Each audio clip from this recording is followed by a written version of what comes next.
नमस्कार। बीएड प्रथम वर्ष विषय पाठ्यक्रम से परिभाषा 4th पेपर और इसके अंतर्गत हम भाषा प्रयोगशाला की बात कर रहे थे। भाषा प्रयोगशाला की आज हम लोग उपयोगिता के बारे में बात करेंगे। भाषा प्रयोगशाला के बारे में हमने सुना था कि भाई अगर विस्तृत रूप से देखा जाए तो 2, 4, 8, 32 टैप रिकॉर्डरों का समूह होता है। कक्षा का जो प्रबंधन होता है उसी प्रकार से होता है। सभी प्रकार के उपकरण उसमें उपलब्ध होते हैं और संकुचित आकृति में हमने देखा कि एक टैप रिकॉर्डर के आधार पर भी ये कक्षा हो सकती है। ठीक है, तो अब इसकी उपयोगिता देखते हैं कि किस प्रकार उपयोगी है भाषा शिक्षण के अंतर्गत। तो भाषा शिक्षण के अंदर भाषा प्रयोगशाला की उपयोगिता, पहला है भाषा प्रयोगशाला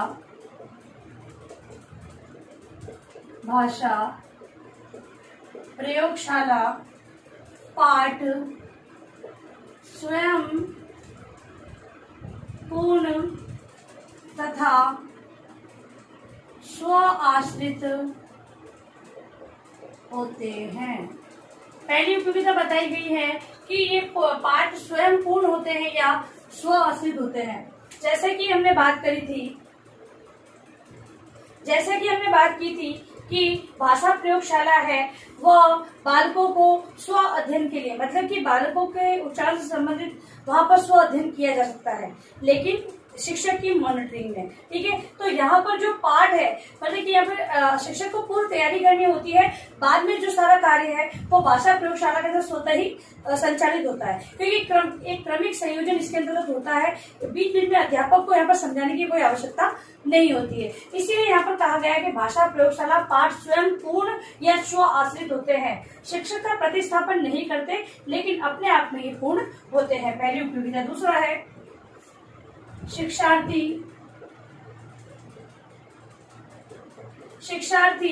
पर शिक्षक का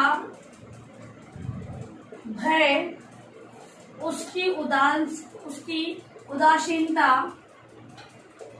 का कोई मनोवैज्ञानिक प्रभाव नहीं पड़ता। देखो, दूसरी उपयोगिता बताई गई है कि शिक्षार्थी पर शिक्षक के भय। कक्षा के अंतर्गत जब शिक्षक हर चीज स्वयं करवाता है, शिक्षण कार्य स्वयं कराता है, उच्चारण संबंधी कठिनाई होती है, तो कहीं कहीं पर नकारात्मक, कहीं कहीं पर सकारात्मक वो फीडबैक भी देता है। यहाँ पर चूंकि जो सारा कार्य है वो टैप रिकॉर्डर के माध्यम से होना है, विद्यार्थी है वो हेडफोन लगाते हुए उसका उच्चारण सुनते हैं, स्वयं उच्चारित करते हैं, तो यहाँ पर उस शिक्षक का जो भय होता है विद्यार्थियों के अंतर्गत नहीं होता है। और उदासीनता की बात यह है कि जब विद्यार्थियों को समझ में नहीं आता है तो अध्यापक उदास हो जाता है कि मेरे इतने समझाने के बावजूद विद्यार्थियों को नहीं आया है, तो वो सारा जो मनोवैज्ञानिक प्रभाव है विद्यार्थियों पर नहीं पड़ता है इस भाषा प्रयोगशाला के अंतर्गत। तीसरा है शिक्षण की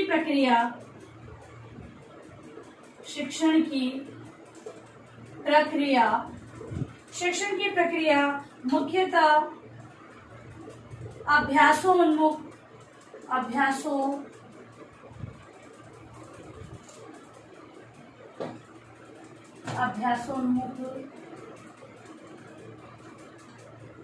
रहती है। इसमें शिक्षार्थी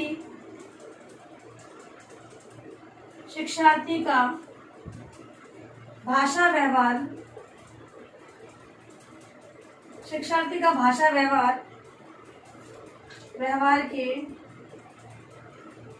व्यवहार के अभ्यास के लिए अधिक इच्छानुसार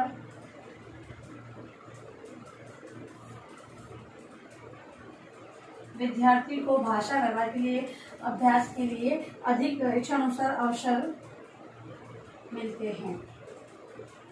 इसके अंतर्गत अभ्यासोन्मुख रहती है, यानी विद्यार्थी को एक बार समझ में नहीं आया है तो दोबारा वो उसको सुनता है और फिर सही उच्चारित करता है। यहाँ पर उसे अपनी इच्छा अनुसार अधिक से अधिक अवसर मिलते हैं। जब अध्यापक समझाता है तो अध्यापक एक बार समझाएगा, 2 बार समझाएगा, फिर वो परीक्षण होने के बाद ये कहता है कि आप स्वयं कीजिए या फिर किसी मॉनिटर या कोई विद्यार्थी उसको कहता है समझाने के लिए। अब यहाँ पर विद्यार्थी भाषा प्रयोगशाला के अंतर्गत क्या करता है कि अगर उसे समझ में नहीं आता है तो पुनः उसको प्ले करके वो समझता है, मतलब कि दोबारा उसको ना समझने के लिए या उसका उच्चारण दोबारा सुनता है और फिर समझ प्राप्त करता है, इसलिए उसकी इच्छा अनुसार यहाँ पर उसे अवसर मिलते हैं। फिर है भाषा अर्जन। भाषा अर्जन एवं भाषा अभ्यास के लिए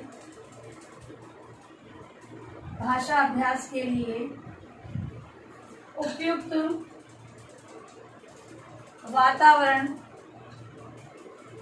वातावरण निर्माण की अधिक संभावना। यहाँ पर विद्यार्थियों को भाषा अर्जन मतलब भाषा का जो अर्जन करना है, भाषा से संबंधित ज्ञान है, भाषा से अभ्यास है, उसके लिए उपयुक्त वातावरण निर्माण की अधिक संभावना रहती है अपेक्षित कक्षा कक्ष के। ठीक है, कक्षा कक्ष की अपेक्षा भाषा प्रयोगशाला के अंतर्गत विद्यार्थियों को है ना जो भाषा अर्जन के विभिन्न अवसर प्राप्त होते हैं, इससे उन्हें उपयुक्त वातावरण वहां पर प्राप्त होता है। अगला है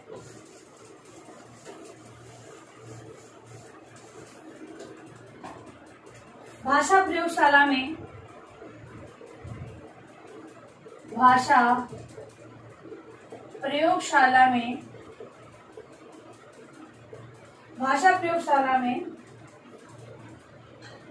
भाषा के विभिन्न पक्षों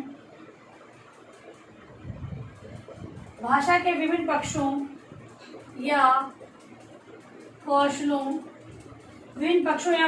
के अध्ययन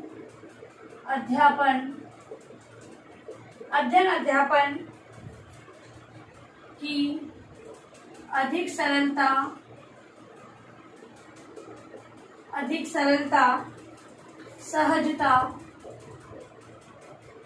सहजता के साथ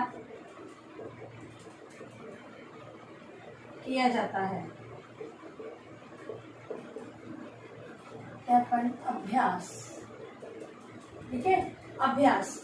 भाषा प्रयोगशाला में भाषा के विभिन्न पक्ष मतलब कि जैसे अगर विधाओं की बात करें तो व्याकरणिक नियम है, वर्तनी शुद्धि है, ये सारी चीजें। कौशल तो सुनना, देखना, बोलना ये कौशल है। उसका अध्ययन अध्यापन का अभ्यास अधिक सरलता और सहजता के साथ किया जाता है। मतलब सरल, विद्यार्थियों को जब स्वयं सुनकर अभ्यास करना होता है तो उन्हें वो सरल लगता है। सहजता मतलब कि स्वाभाविकता को अपनाए हुए ये नियम रहते हैं, इसमें कोई भी बनावटीपन नहीं रहता है। सारी चीजें जो मौलिक होती है विद्यार्थियों को समझाई जानी है, उसी का प्रयोग उसमें किया जाता है, इसीलिए उन्हें सरलता और सहजता लगती है। फिर अगला है अन्य छात्रों के अध्ययन में बिना बाधा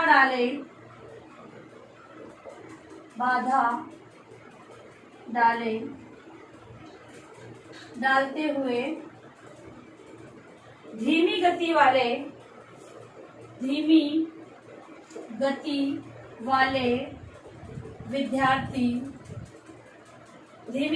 विद्यार्थी स्वगति से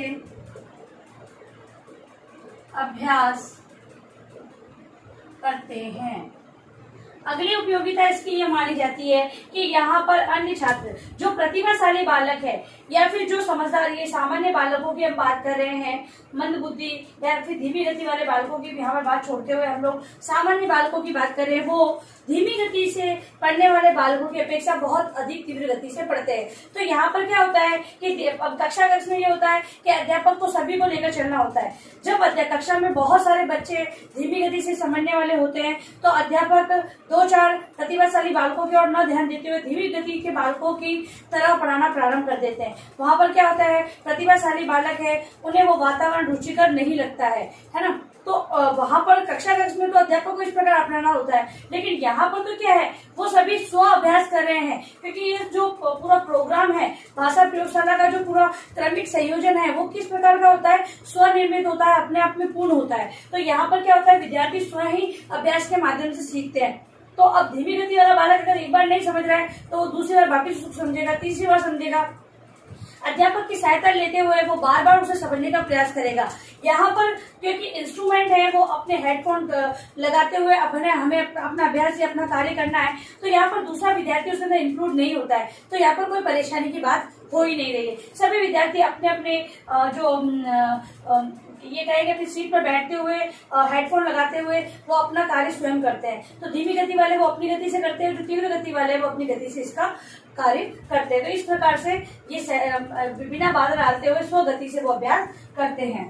तो इस प्रकार हम कहें कि भाषा प्रयोगशाला है वो विद्यार्थी के अंतर्गत भाषा शिक्षण के विभिन्न कौशलों का विकास करता है, विभिन्न पक्षों के बारे में विद्यार्थियों को एकदम सटीक और सरलता या सहजता से उनमें अभ्यास का कार्य उनमें विकसित करता है। तो इस प्रकार से भाषा प्रयोगशाला है वो विद्यार्थियों के लिए बहुत ही आवश्यक है। आज जो तकनीकी युग है उसके अंतर्गत हम कहें कि एक अध्यापक भी कहीं कहीं पर गलती कर सकता है, तो वहीं पर हम तकनीक का उपयोग करते हुए विद्यार्थियों को शुद्ध रूप से अवगत करा सकते हैं। इसीलिए भाषा प्रयोगशाला हर जगह, हर विद्यालय के अंतर्गत, हर महाविद्यालय के अंतर्गत उपलब्ध होती है। आइए अब लिखें अपना गृह कार्य प्रश्न।